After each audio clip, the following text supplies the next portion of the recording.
Sup, guys? Toad back with you. Still have no voice. I apologize. What can you do? I mean, I'm running on no sleep as well, which is also nothing new. I'm not going to have any plays today. It's a short Monday card. I just don't want to get involved in it. Being super selective here, and I will rant about yesterday, which the NFL games, I mean, how do I even put this? Like, this is my worst pick'em week probably in history, picking against the spread. But it just so happened that the bets that I had, except for Miami was a loss, whatever. But the two yesterday, those absolutely should have been wins. If something was like a deserved loss for me, I will admit it. Those games yesterday, I should have won both of them. It's completely ridiculous. If you didn't see those games, the Jets game, the Jets were out to a 14-0 lead. They were winning by 2 scores early. They were looking like they were going to run away with the game. I think they were up 21-7. That Jets offense that hasn't been scoring a lot, they were easily scoring early in the game against pretty suspect Seahawk defense there, which was part of my handicap. And then what happens? Oh, yeah, the Jets are down deep in Seattle territory. They get a touchdown there. They're going to go up 28-7 and have a complete stranglehold on the game. And what do? Oh, yeah, Aaron Rodgers throws a pick six that goes 92 yards the other way.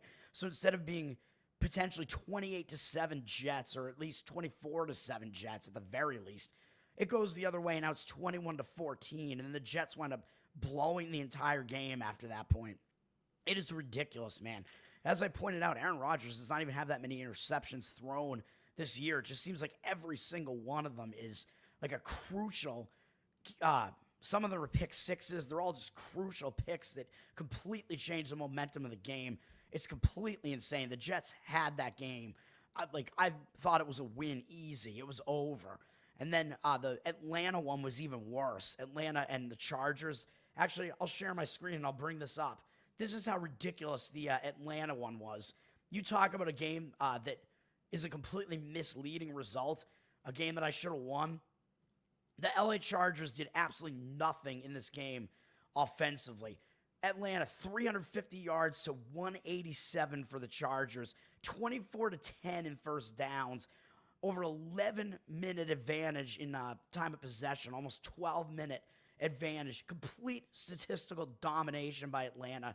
Chargers did absolute jack on offense, nothing at all. They didn't even show up basically in this game. And what happens? Oh yeah, Kirk Cousins decides to throw 4 interceptions in the game, also including a pick 6 when they were winning in the third quarter and in Charger territory. That one goes 61 yards back the other way when they're probably in a dome, at least going to get in range for a coup field goal there to go up 4 points. And instead, no, it goes back the other way. Give me a break, man. If you have a complete dominating performance like that, there's absolutely no way that you should lose the game. And the thing about this was that you have 4 turnovers. You're -3 in turnovers like this. You throw 4 interceptions in a game and you're -3 in turnovers, and you only lose the game by 4 points. That tells you that you completely dominated the game otherwise. If you're -3 in turnovers like that, including a pick 6, you should probably lose the game by at least 20 points. It's just, I don't even know what to say about that. I'm done, but even though I'm making it sound really bad, it actually wasn't that bad yesterday because I went 1-2, so it was a losing day. I'm still up for the year, but it's not going the way that I want. It's going to be, at best, a slight win for me this year after 2 huge years, 2 years prior to this, whatever. But the Columbus Blue Jackets did get there, and some of my leans were correct. My Bruins lean was correct. I'm kind of mad I didn't play that because the Montreal Canadiens, that defense or lack thereof is pretty much a cure for any struggling offense like the Bruins have been. So what can you say about that? The Bruins won that game easily by margin, but I did get the win on the Columbus Blue Jackets, which was the one game that I did actually play. Let's talk about today's slate. I mean, I'm not going to have any plays, like I said. The only games that even really caught my interest at all really were maybe looking towards the Air Force side initially, because Miami, Ohio, they look like they're maybe in a sandwich spot because they came off this win over Mercer, which was not an upset. I mean, Miami, Ohio was a 3.5-point favorite, but it was the championship of this Fort Myers tip-off tournament in the Palms division or whatever. So I don't know if they consider that to be a huge win or not, but I mean, it was a pretty decent win. You win one of these early season tournaments, it's not nothing. And then Miami, Ohio gets to face this Air Force team they probably don't care about. And up in 4 days, they have what may be their biggest game on their entire schedule this year. They face one of the big boys, Indiana, and I think it's an overrated big boy as well, by the way, Indiana. So we'll see about that. But that would have me looking to maybe want to play the Air Force side in this one, although I'm not quite going to get there and do it. But Air Force, they're playing a second straight road game, and they're already in the state of Ohio at the very least because they just played Wright State, who I'm pretty sure is in Ohio. Yeah, they're in Dayton, it looks like. If that was a home game for Wright, and I'm pretty sure it was. The Air Force just got kind of blown out in this game. I mean, so I think they could be maybe in a bounce-back spot, a spot where they're going to refocus and show up focus and try to fix some things that didn't go well in this game. They really did not shoot well in this game. 39.6 from the field, 25 from 3.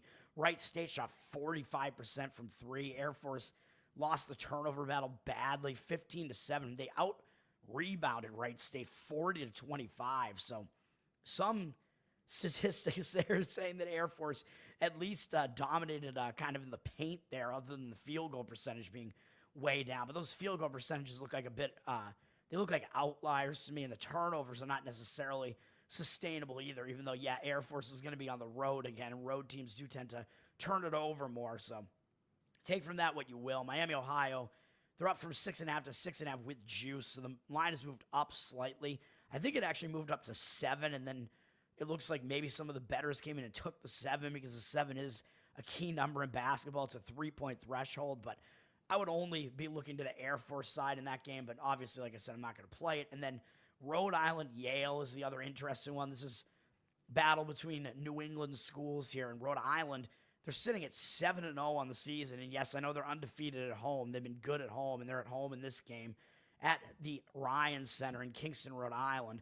But Yale sitting at only 4-4, but I haven't looked at KenPom on this because I just decided not to play this. But the fact that Rhode Island is only a 3.5-point favorite, and they probably get at least 3 for home court in this game, that kind of tells you something. The odds makers are telling you that Rhode Island is barely better than Yale, pretty much. Even though Yale's sitting at a 4-4 record, Rhode Island at 7-0, and that's because there must be a significant difference in the strength of schedule here. And you look, and yeah, Rhode Island, they have not played a difficult schedule. Let's just put it that way. They did crush Charleston. Charleston's pretty good. And a win over UT Arlington is not that bad. Arlington's a pretty good team, although Rhode Island was a 7.5-point favorite in that one, and that was on a neutral site in Jacksonville. So, but still a decent win. I don't think Arlington is that bad a team, but Rhode Island really hasn't faced that many good opponents yet. And look who they have up next, by the way. Providence, which is their big in-state kind of rivalry game. They get to play a Big East team before they have to go and face the Atlantic 10 basically for the rest of the year. So that Providence game is actually their biggest opponent they face all season. So is it possible they actually overlook Yale here, even though Yale won the Ivy last year? I think it is possible, especially Yale sitting with a 4-4 record there. Could be a look ahead for Rhode Island. So I would look to take the points with Yale for all those reasons. And this would be the strongest lean that I have on the college basketball card today. I'm not playing it, though, but Yale's coming off a loss to Delaware. Delaware's not really that bad a team either, but Yale was a 9.5-point favorite in this game in one of these early season tournaments here. This was in Connecticut, actually, so it was not a home game for Yale, but it was like semi-home because it was in Uncasville at Mohegan Sun, so it was pretty close to Yale's home site there across the state, really. Mohegan Sun, I think, is kind of in the more eastern part of Connecticut, and Yale is in southwest Connecticut in New Haven, but I mean, small state, whatever. Yale sort of had like the geographic advantage in that game. Probably the line was kind of giving them a little bit extra for that, and they lost the game. Yale, I mean, they've faced the more difficult schedule, obviously. They lost to Purdue and hung in there, only lost by 8. They lost by 3 to Minnesota, both those games on the road. So they played pretty competitively in those games, man. And the cupcakes that they faced, except I don't know what this was against Illinois, Chicago, that kind of an inexplicable loss there. And kind of Delaware's a little bit inexplicable too. But other than that, they've beaten up on the like worst teams that they played. Rhode Island is certainly not that bad of a team, but I like Yale in this one. I'm actually kind of tempted to play it now that I talk about this further. Let me see what the line looks like here. Rhode Island's down. No, they're not. Well, they're not down really, but they're -4, down to -4 with like a little bit reduced juice there. And the total has dropped a little bit. Man, I'm tempted because the record-wise, it looks like. Let me look at Ken Palm real quick because record-wise, and I got to get out of here soon. I got to talk about the other slates quickly. There's not a whole lot to talk about. Ken Palm has Yale at 98th. He has them having faced the 190th strongest schedule, 208 in tempo, so they play kind of on the slower end. They have the 41st ranked offense in Ken Palm. And Ken Palm, offensive defensive efficiency is what he uses, so that makes sure to control for like teams having drastically different paces. The efficiency metric basically means how often do you score per possession, basically, and how often do you allow a score per possession. So that accounts for the number of, that kind of takes out of play the actual number of possessions that happen. It just looks at how efficient are you each possession. He has Rhode Island slightly above them at 85th, but he has them with a 349th strength of schedule. So one of the weakest, 15 strengths of schedules in the entire nation. He has them way faster, though, at 34 in tempo. So they may try to speed up this game. He also has them at 65th in luck. So they've been a little bit lucky and face a weak schedule. He does have them as the 69th ranked offense, so also pretty good. But Yale actually has the better offense. He has Rhode Island as the better defense, though, at 118th.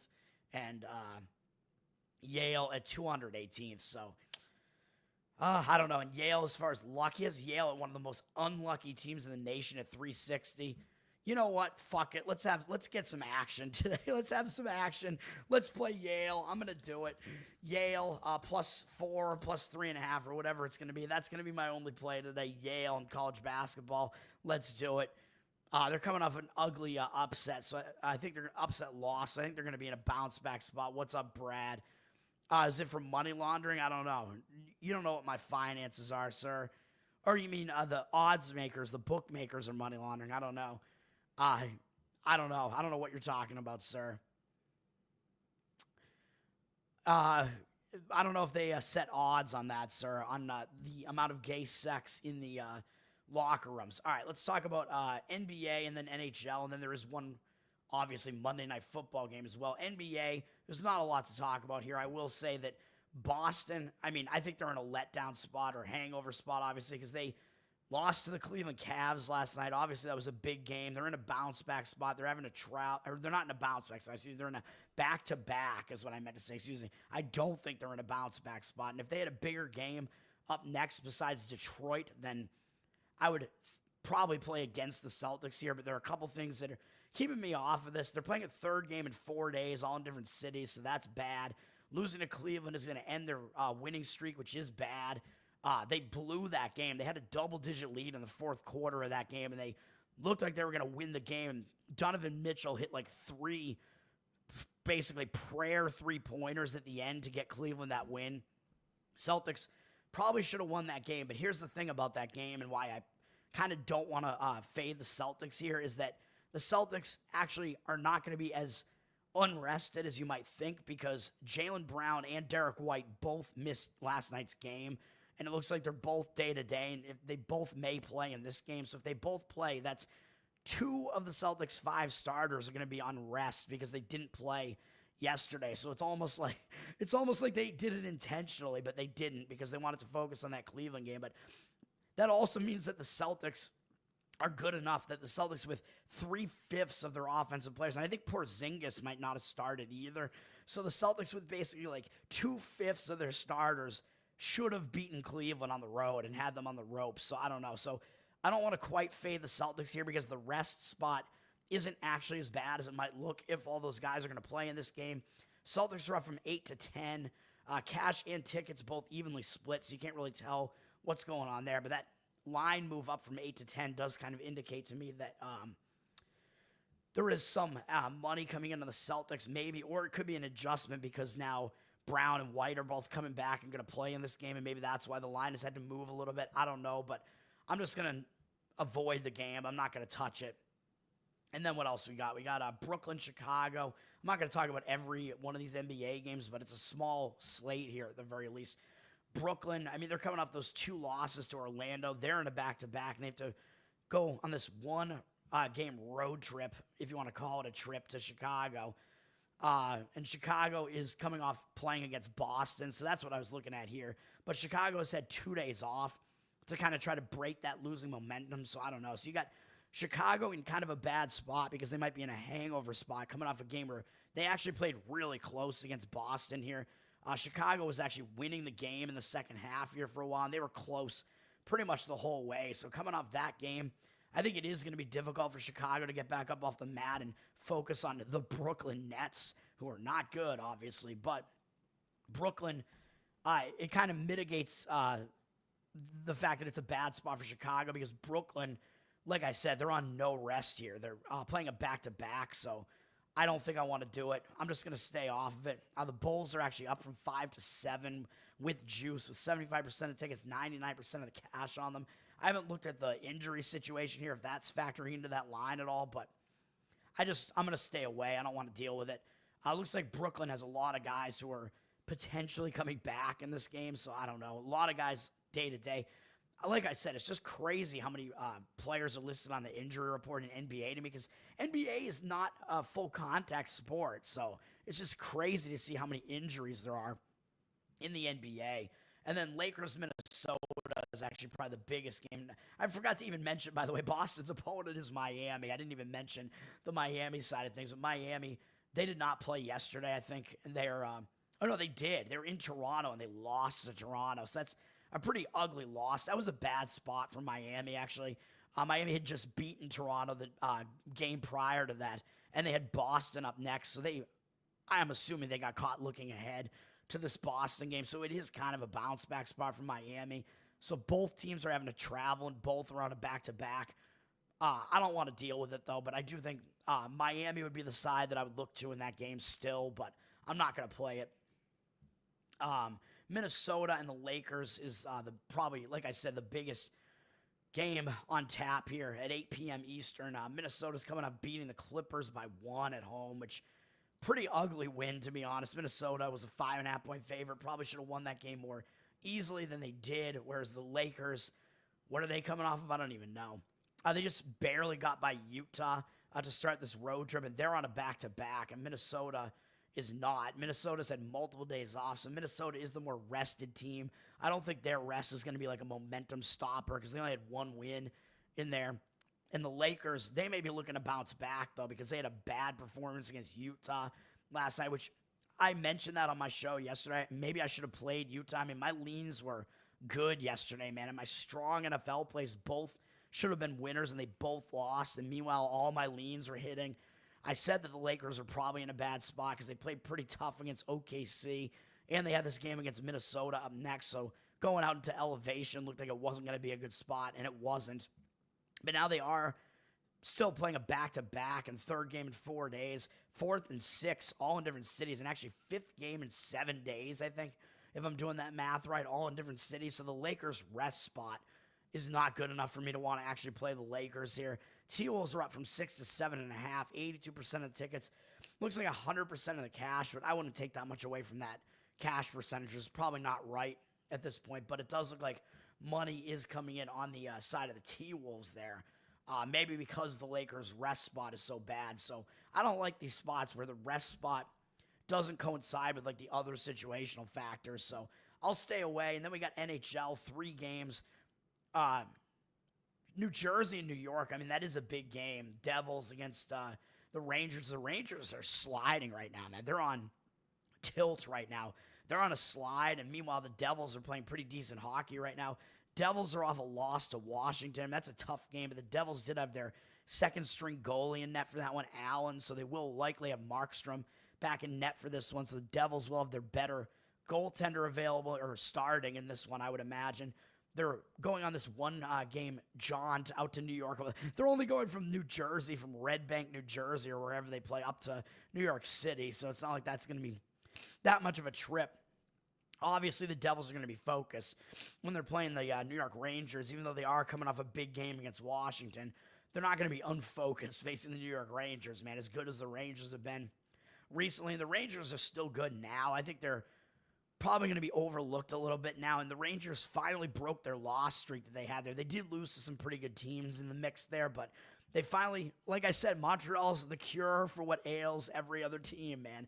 New York Rangers got by Montreal. They only won 4-3, and the Rangers had Quick in net, but he's still pretty good. He's a veteran. He's actually been pretty good this year.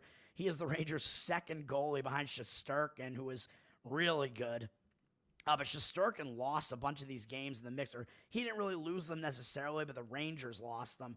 So now the Rangers maybe have stopped that losing momentum. They finally got a win, get that monkey off their back, and now they host New Jersey. New Jersey's ahead of them in the standings, so I expect both teams are going to show up focus in this game. It's a big game. New Jersey is actually up from -108 to -124 as a road favorite in this one. So the odds makers are telling you, remember I said New Jersey was kind of a dark horse, a sneaky team.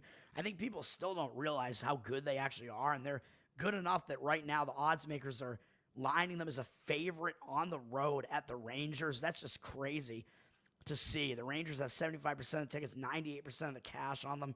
Public is going to come in and probably like seeing the Rangers at an underdog price and think this is a competitive game and want to take the shot with the Rangers, I would say. I don't know what this cash percentage is because it looks like some legitimate money came in to drive the New Jersey line up. I'm not going to play it, but it just looks kind of interesting to me. And then Dallas, Utah. I was looking at this game. This game was a little bit interesting to me because Dallas, they're coming off beating Winnipeg, and that was yesterday. So immediately I'm like, they're in a letdown spot. They just beat Colorado and Winnipeg, and they have a LA Kings team up next who has not been playing badly either, and Vegas up after that. So this Utah game, yeah, I think it's a sandwich spot, and they're having to go into elevation here with no days off of a huge couple of wins here. But the one issue I do see, and it is a third game in 4 days as well, the one issue I see is that it is the start of a road trip, so you do tend to be focused to start a road trip. You want to continue that momentum and start the road trip off right. But that one thing would probably not keep me off of playing Utah here. The one problem is Utah is also in a bad spot, and that's the reason I don't want to play this. Utah just beat Vegas 6-0, and before that, the day before that, they played Edmonton into overtime, and I don't know what was going on with Utah playing Stauber in net there. I don't know if Ingram is hurt or what, but I thought it was going to be Ingram in net. It was Stauber, and they shut out Vegas. And you don't have to remind me, that was a game where I lost on the over in that game, and there were no goals scored in the final 35 minutes of that game. More than half of the game, it was 6-0, all on the Utah side in the first 25 minutes of the game, and then neither team scored. After that, just give me a break, because I thought both teams were in a bad spot in that one. So I thought the defenses would most be affected in that. I do think kind of similarly about this game, but I'm not going to play the over in this one because the market doesn't really look to be agreeing with it. Although sometimes I will fade the market sentiment. I kind of don't want to here, but Utah probably is going to have Vejmelka back in net in this one. They're coming off a huge win. That's got to be a satisfying win over Vegas, man. But they do at least have a day off, so Utah does have the rest advantage. They're having to return home into elevation, though, but they're not going to be unfocused with Dallas coming into their place, man. I mean, Dallas, one of the better teams in hockey as well, so I do still like the Utah side in this one. Dallas is up from -132 to -135, 89% of the tickets, 85% of the cash on them, so I would still lean to Utah. I'm not going to quite do it, and as far as the total, 6.5 juice to the under, and it looks like that juice has gone up a little bit. 50% of the tickets on the under, but 75% of the cash on the under. So not going to play it, but just pointing that game out. My thoughts on it. And then NFL, before I get out of here, we got Browns, Broncos in this game. And as I said, I mean, I talked about this on my NFL game. My thoughts have not changed on this game. Broncos are actually down from 6.5 to 6 with 80% of the tickets and cash. So the Broncos are public, and it does look like the line has moved against them to some extent, but I don't think the public is wrong in this one. And I already talked about it on my NFL show, but I'll mention it again in a second. We also see the totals gone up from 40 to 42, but 63% of the tickets on the over and 57% of the cash on the under. Even though the total has moved up a little bit, I mean, that I think just gives you extra value. If you like the under, it's gone through a key number of 41 too. And my opinion would be to look to the under in this game because you are looking at two teams that have pretty decent defenses and somewhat questionable offenses, at the very least, on both sides here. And both offenses really have not been able to run the ball that much. So possibly one-dimensional offenses as well up against defenses that are pretty good. At the very least, the Browns have a good pass rush. Broncos have one of the best defenses in the NFL, actually, kind of all around. So that's what you're looking at here as far as that's concerned. So I would not want to play an over in this game. And as far as the side, my strongest lean in this one is actually with the public to the Denver side here. And that's because, as I pointed out on my show, Cleveland is in a steel sandwich, man. They just came off that very satisfying win, like win of the year type of stuff for this Cleveland team that know they're not going anywhere. They got to host that Thursday night game in the snow. They were having so much fun in that game, man. Jameis Winston looked like he was really having some fun in that game. They beat one of their biggest nemesis, the Pittsburgh Steelers. Huge win, and now they have to go out into elevation and play Denver. And I know it is a primetime game, and they're not going to want to embarrass themselves, but coming off that Pittsburgh game, I mean, even though they have extra time off, I think that extra time off, because that was a Thursday game, I don't think it is actually helpful, because I think you spend that time just kind of thinking about how awesome that win was, and you're listening to the media, and the media is all excited about it, and then they have to go and play Denver on the road in elevation, which is something Cleveland is not exactly used to, and I don't think Jameis Winston is totally used to that environment. And who do they have up next? Yeah, the Pittsburgh Steelers again on Sunday, and then Kansas City, Cincinnati. I mean, those are pretty big games, man, even though Cincinnati not having a good season, but those are big games. So I think if Cleveland is gonna not totally show up for a game, I think in that span it's gonna be this game, in my opinion. Pittsburgh is also a team that physically beats you up on defense. So Cleveland is also coming off of that, even though as far as that's concerned, having the extra rest might help a little bit as far as, healing you up a little bit after facing that physical defense. But still, I really don't like it. And the Broncos, yeah, they are coming off a divisional win against the Raiders, which somewhat satisfying because the Broncos tend to not do very well going on the road to face the Raiders. They don't really have, well, I don't know, actually, I had the same thought process when I was looking at this in my NFL video. This Indianapolis game actually is somewhat big because those teams are fighting for the wild card spots, man. And Indy won again yesterday at the end against New England. I said that I kind of liked Indy in that game, but Indy, of course, won and didn't cover, even though they were only laying like 2 or 2.5. They win by 1. Way too many 1-point results, I think, yesterday. But Denver, yeah, I mean, it is possible they actually don't totally focus on Cleveland either, because they're coming off that divisional win, and then they have a wild card battle up next. So I don't know, man. So I don't quite want to do it, but I do think Cleveland is in the somewhat worse spot here. And if either team is going to show up, I think it should be Denver, because it's Monday night. The cameras are going to be on. They don't very often host Monday Night Football games. So I think that is going to be kind of a big deal. And it's, I think, going to be Bo Nix's first time doing that. So I don't know if that means it's going to be added pressure or if he's going to rise to the occasion. I don't know. But he's been playing pretty decently as well. So take from all of that what you will. My lean would be slightly to the Denver side. I'd mentioned that was actually the first play that I was thinking about making that I left off of my card, but I'm not going to get involved in it. And it doesn't totally sit right with me being on a public favorite in a Monday night game either, especially in a game where I think it's going to be low scoring and the defenses might show up here. It might be a little bit more difficult to win by margin, but that's going to do it for me, man. So my one play, as you saw, I'm throwing it in right here during the show, is going to be Yale in college basketball, +3.5 or +4. That's the only play. That's going to do it for me. Thomas, what's up, man? Like I said, I don't hate the Broncos side. I do still agree with it. The Maple Leafs, do you want me to look at that game real quick? I do have a little bit of time. I mean, I tend to not play massive favorites like that, but the money looks like it is coming in on them. They're up from -334 to -370. 78% of the tickets and 69% of the cash on Chicago. So it looks like Chicago somehow is a public road underdog in that one. I don't see how that's even the case.